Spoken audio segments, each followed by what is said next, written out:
Welcome to the Great Detectives of Old Time Radio. From Boise, Idaho, this is your host, Adam Graham.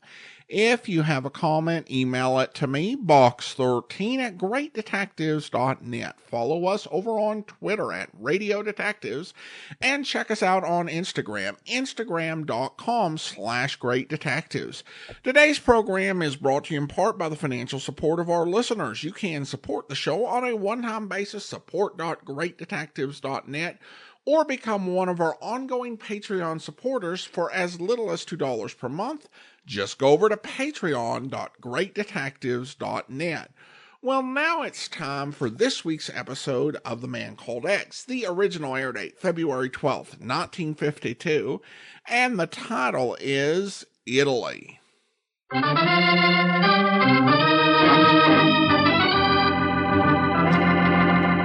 Listen to Herbert Marshall as The Man Called X. Wherever there is mystery, adventure, intrigue, in all the strange and dangerous places of the world, there you will find The Man Called X.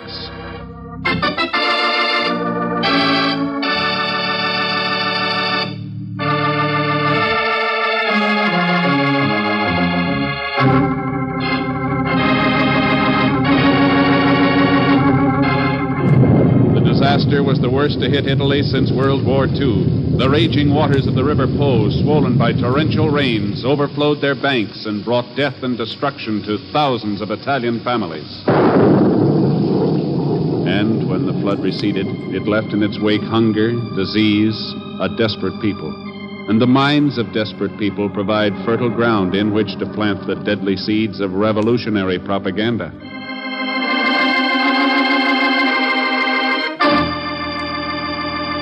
Listen to this, Ken. Americans go home. Fascist American pigs. Capitalistic warmongering Americans. Read the rest for yourself if your stomach can stand it. No, thanks, Chief. I've heard enough. But how do you account for it?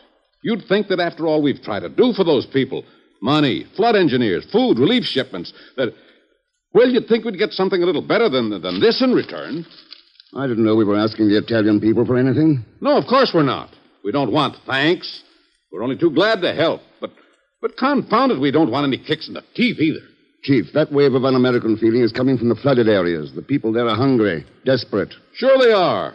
But that's no excuse. We're sending them help. But are they getting it? Why, of course they... You mean the village of Chiori? Yeah. Our main relief distribution center. That's where most of the propaganda's coming from, isn't it? According to these reports from Bob Cunningham, our relief administrator, it is, yes. And Cunningham also reported that he's been having trouble there. A warehouse full of relief clothing burned to the ground. Boats bringing American food upriver have been hijacked, disappeared. Sabotage? That's my guess. But why? Doesn't that propaganda give us the answer? Yeah, sure it does. Italy's been a prime target of the Kremlin for years.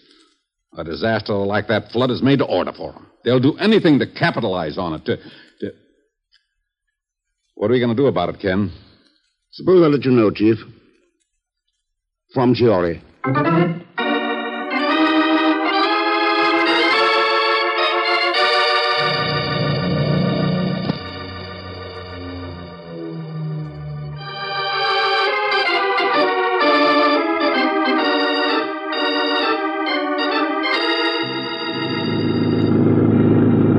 So you wish to go to Chiori, eh, senor? That's right. And you are Americano?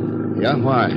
Alberto do not think it wise for you to journey to Chiara, senor. No, not wise. Well, why not, Alberto? The senora has not heard of the flood.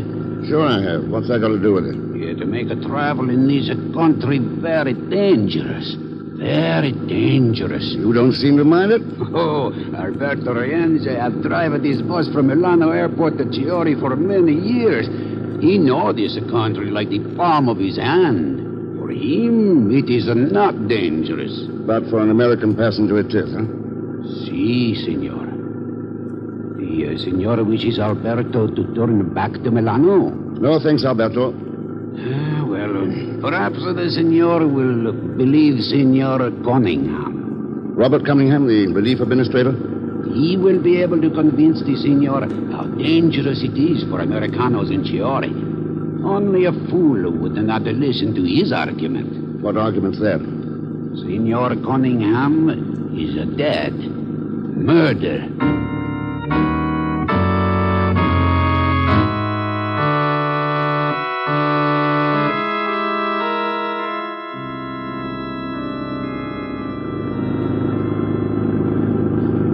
So, senor, we have arrived.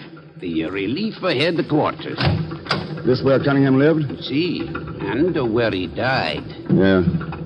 If the senor wishes to change his mind, Alberto's boss is always for hire for a return trip to Milano. Thanks, Alberto. I'll remember that. Arrivederci. Arrivederci, senor.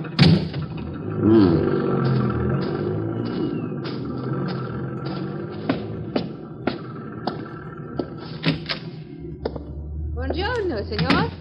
Good afternoon, Signorina. Oh, you are Americano. Yes, I? I am Teresa Rienza. Who are you? My name's Ken Thurston. You related to Alberto, Signorina? What is it you wish here, Senor Thurston? Speak quickly. I'm quite busy. Oh, it's hardly a friendly greeting. No liberty-loving Italian would ever descend to friendship with fascisti Americano. Well, some of your countrymen were friendly enough in 1945 when we relieved you of a nasty little man named Mussolini. That was only because they did not know your true intentions. Oh? What are they supposed to be? You helped us fight the fascisti only because you wished to enslave us in turn. To fatten your own purses at the expense of the blood and tears of the Italian people. Oh, come off it, Teresa. You know better than that. I know it is true. Then what are you doing here? Working at an American relief station. I do not work here. Cesare Torlini has appointed me administrator since the unfortunate accident to Senor Cunningham. Who's Torlini? The new mayor of Chiori. Does he feel about Americans as you do? He's the one who opened my eyes to your capitalistic warmongering. A wonderful man. Yeah, I bet he is. So Torlini's decided to take over operations here since Cunningham was murdered. Is that it? Well, someone had to take charge. There's no one else in the village who could be trusted here. Is that your idea, Teresa? Bill. Or Torlini's? I thought I told you not to come around here again. Oh, it wasn't to see you, my sweet. I've got business with Thurston here. Oh, who are you? Bill Desmond. The guy they're holding for Cunningham's murder wants to see you. To see me? Why? Says he's an old friend of yours. Name of Pagan Zellschmidt.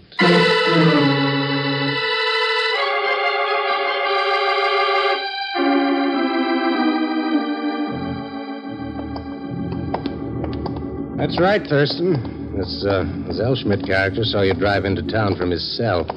He's on permanent vacation in the village Huskow. How come, Desmond? Well, they find him hiding in a storage room right after Cunningham's body was discovered. No better evidence than that? What else did they need when they started yelping that he was an American? What gives with Americans here, Desmond? I can answer that with one obscene word. Torlini. Torlini. He's the big wheel in the Hate America crusade. You named it. What's he got for ammunition? American promises made and not kept. The relief shipments? Sure. Yeah. This was going to be a big deal. America's helping hand. Food, clothes, material for new homes. Well, Cunningham arrives and sets up a relief organization. And then nothing comes through. It's burned, lost, stolen. So Torlini tells the people Americans are a bunch of grafters and liars, and their only salvation lies in the East. That's it. Right out of the Kremlin's book. Only he's giving them proof. He's supplying them with food and clothing out of his own warehouse. And the crates are all stamped, shipped from Moscow. I see. Yeah. Well, there's the village pokey, Thurston, as far as I go. Hope I got you squared away on the lash up here. Except for one thing, Desmond. Oh, what's that? Where do you fit into the picture? Simple. I used to be Cunningham's right hand until he fired me. Huh? What for? Stealing relief shipments, selling them on the black market. Well, so long, Thurston. See you around.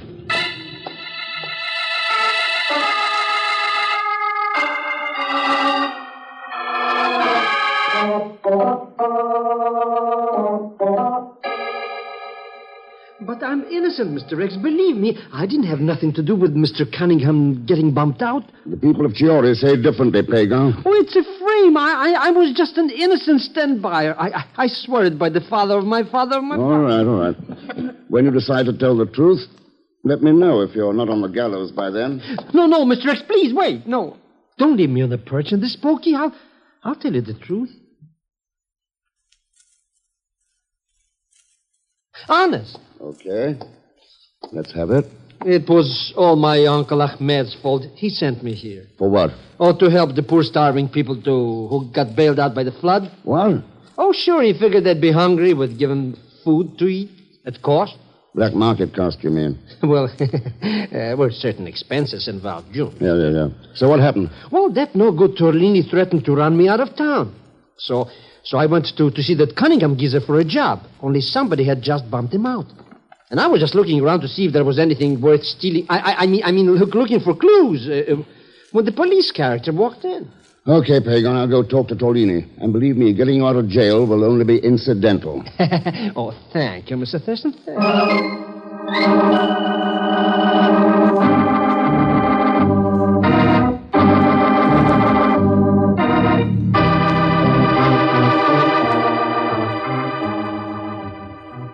So, Signor Thurston, you are here to see me concerning this man, Schmidt?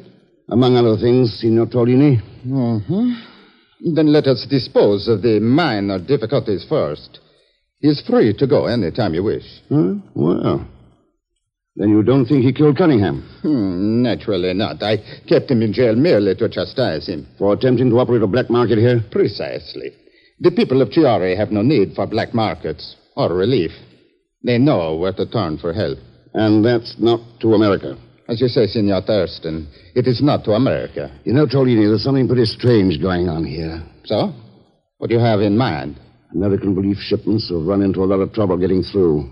Unfortunate accidents, Signor Thurston. Then how come your crates of food and clothing shipped from Moscow haven't met the same accidents? You believe this concerns you? I like to get answers to questions that puzzle me, Tolini. Yeah. See. And do you have other questions also? Yeah. Such as? What happened to the American relief shipments that were stolen? Who killed Bob Cunningham and why? What can be done about the anti-American propaganda here? Signor Thurston, the people of Chiari have learned that their destinies are entwined irrevocably with that of the Soviet Union. Therefore, I would advise you to leave this village at once. And if I don't? The consequences of attempting to halt the march of destiny are not always pleasant. Signor Cunningham was one who learned that lesson. You could most easily be another. Well? Sorry, Tolini. I kind of like this place. I think I'll stick around.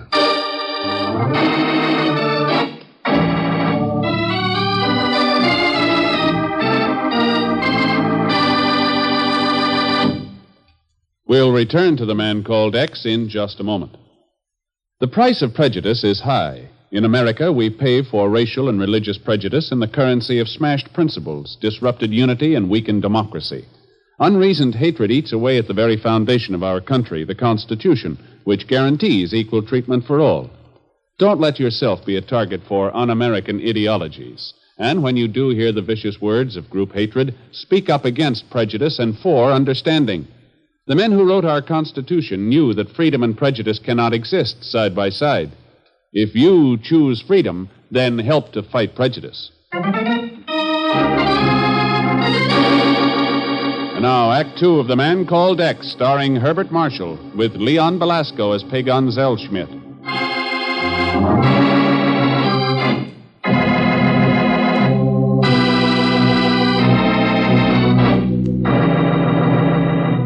A vicious wave of anti-American feeling has swept over the flood-battered village of Chiori in Italy. Ken Thurston believes it is all part of a far-reaching plan to turn the people of Italy against the Western democracies. Boy, it sure feels good to be out of the clinks again. Well, where do we go now? Milan? Rome? Venice? We're not going anywhere. Oh, that suits me fine, Mr. X. Any place just as long as we're not going anywhere. That's right, Pagan. But they don't like us here. Look at those people in the street looking at us. They'd as lief cut our throats, liefer even. Only because someone sold them on hating Americans. They're going to try to straighten them out. Hey, Who lives here anyways? Probably the only ally we have in town. Huh?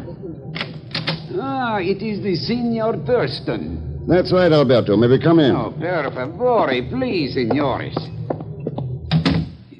You have come, signor, to hire the boss for return travel to Milano? We're not leaving Chiori, Alberto. So, then you are not frightened by these savage villagers who hate all Americanos. I think the Italian people are pretty much like you and me, Alberto. They're not born to hate. But sometimes, if they're frightened badly enough, they can be taught to hate. Thank you, signor. We shall drink a bottle of vino to your deep understanding. Oh, boy, that's the first thing I've heard around here that makes any sense. No, we haven't time. I've got to work fast, and I need your help. What is it you wish Alberto to do? Before I left Milan, I made arrangements for another boatload of relief supplies to be shipped here. I want you to meet that boat upriver before anything happens to it. Bring the supplies back here to the relief headquarters with your bus. You can depend on Alberto, signor. For it will indeed prove to my people that the Americanos are their true friends. And you, Signor Thurston? I'll try to prove that Tolini is their enemy.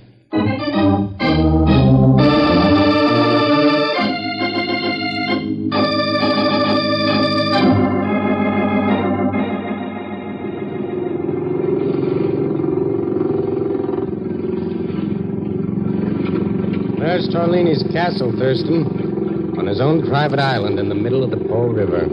He's got his supply warehouse out here, too? Yeah, the works. Want to ride over and pay a visit? Not yet, Desmond. Cruise around the river for a while. I'd like to study the layout. Why not? I got nothing better to do. Hey, how come you picked me to take this little jaunt with you? Maybe I wanted some more information about you. Oh, like what? Why Cunningham fired you? I told you he thought I was stealing supplies for the black market. Were you? No. Did he have any evidence? Sure. Some of the supplies that were aboard the last boat to be hijacked. They turned up in my quarters. Who framed you? Tolini? Can't think of a better guess. So you've got no job. The people of Chiori hate Americans, and you still hang around. Why? Teresa? Seen enough, Thurston? Yeah. Might as well head back to the dock.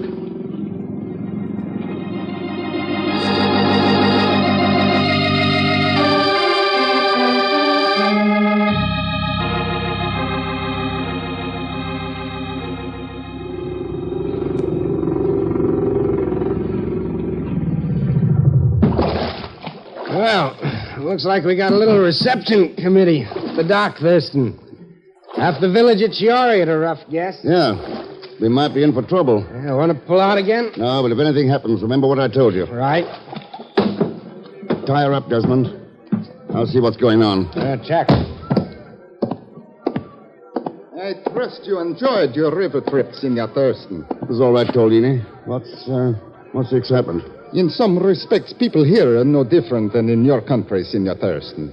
They, too, can be stirred up into the fury of a lynch mob. Lynch mob, why? You dare to ask that? You murdering American capitalist. Do you dare to ask that? Then the answer I give you is this. Oh, that was plain enough. But it's hardly an answer, Teresa. Then allow me to give it to you, Signor. I'm placing you under arrest for the murder of Teresa's father, Alberto Rienza.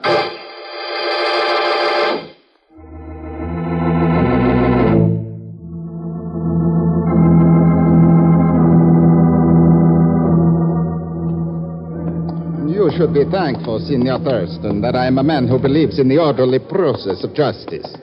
Otherwise, my good comrades of Chiari would have torn you to bits long before this. Oh, sure. Mighty nice of you, Tolini.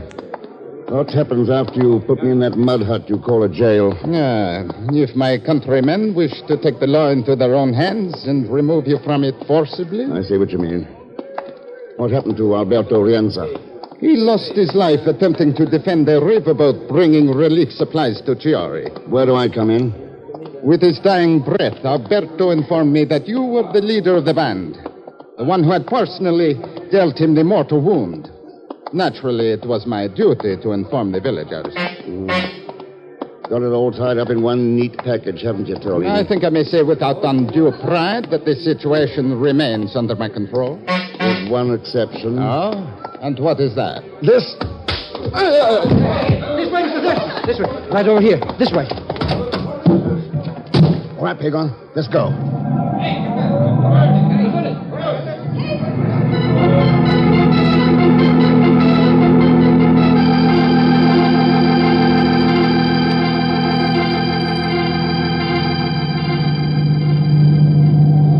Pretty lucky for you, happened to be Jiminy on the spot, eh, Mr. X? Sheer genius, Pagon. Where'd you get the car? Well, I was getting tired of hanging around that Giori joint, so I hasted it. I borrowed this jalopy for a little trip to Milan. And when you saw me coming down the street, you figured you could use a paying passenger. That's right. So how's about forking over on the line, eh, Mr. X? Be glad to, as soon as we make a little detour. Detour? Yeah, back to the dock in Chiori.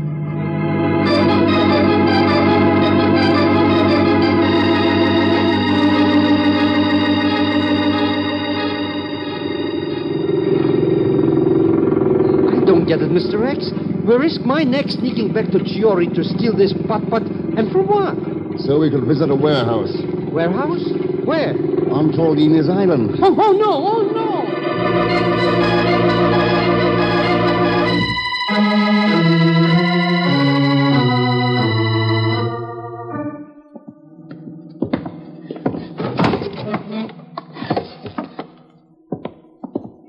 Oh, please, Mr. X.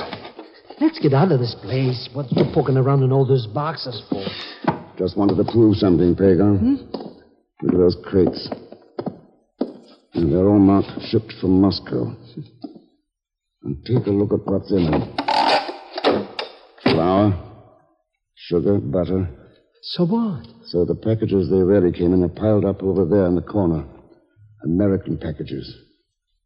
All that food's part of our relief shipments. It is? Hey, then the Torlini joker must be the guy who stole all that stuff. Then he repacked it in those boxes so he could give it to those people and be a hotshot. No. Congratulations, Senor Zelschmidt. You have figured it out perfectly. Oh, that's all right, Mr. Torlini. Think nothing of it. Torlini? Oh. Looks like you did some figuring yourself, Torlini. It was not too difficult to find the reason for your exploratory river trip earlier today. And now? That answer is rather obvious. You have come to the end of the road. Do you have all the answers now, Senor Thurston? I got them, Torlini. Good. Then there is no need to delay the execution any longer. Oh, no. You better listen first, Torlini. To what, Senor? What is there for me to That sound. What is it? Your comrade from Chiori. The stupid villagers you thought were leading like a herd of cattle. The villagers? That's right. Bill Desmond and Teresa had a little talk with them. They're on their way to examine this private warehouse of yours. I wonder what they're going to think of their wonderful savior from the East when they get a good look at him. No, you're lying. They could not possibly be coming here. Take a look out of the window. See for yourself. And give me that gun. No!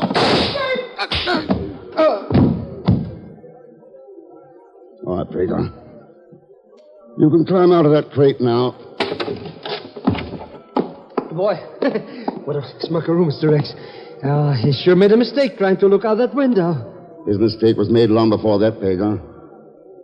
When he thought he could make suckers out of the Italian people. But he did, Mr. X. Oh, some of them fell for those phony promises for a little while, sure. Like the people in China fell for them. And in Russia. But one thing's for sure. Someday, if we work hard enough at it, we can wake them all up. Just like we did in Chiori.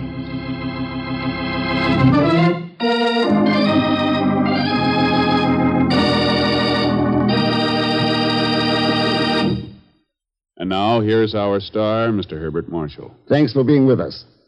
And my thanks to Veronica Pataki, Will Wright, Stan Waxman, Paul Richards, and Joe Duval. Next week, the Middle East, where the peace of the world is threatened by a halfpenny stamp, a third green eye, and Leon Belasco will be along as usual as Pagon Zelschmidt. So join us, won't you, when next I return as the Man Called X. Good night.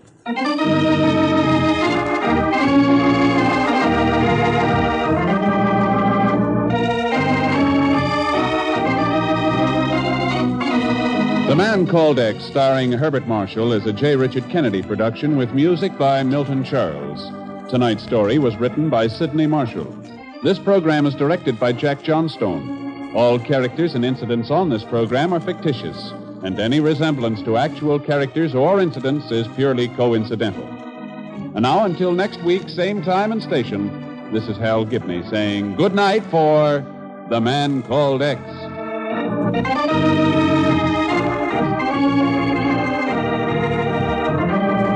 This is NBC, the national broadcasting company.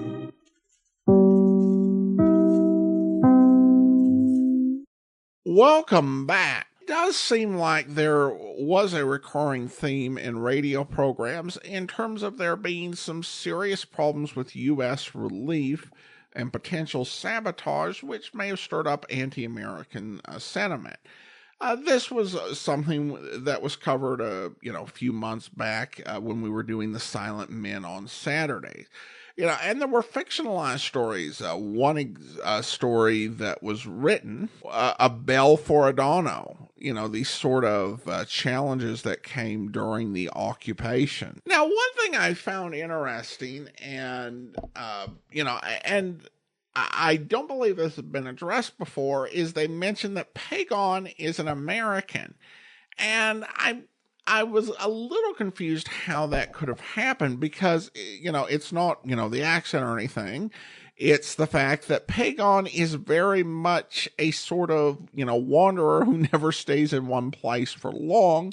And, there is and was a residency requirement to become a naturalized citizen. However, we did do an episode of The Amazing World of Radio back in September for Citizenship Day, where foreign-born citizens needed to be naturalized quickly if they were serving in the armed forces, so that they would be treated as U.S. prisoners of war if they were captured, as opposed to citizens of their home country, particularly if their home country was part of the Axis. And there was a big push to get them naturalized, and as part of that naturalization, they waived a lot of requirements, including residency. So it's possible that Pagon might have been in the Army during that time and got the residency requirement waived. And of course, then if that was the case, we might have to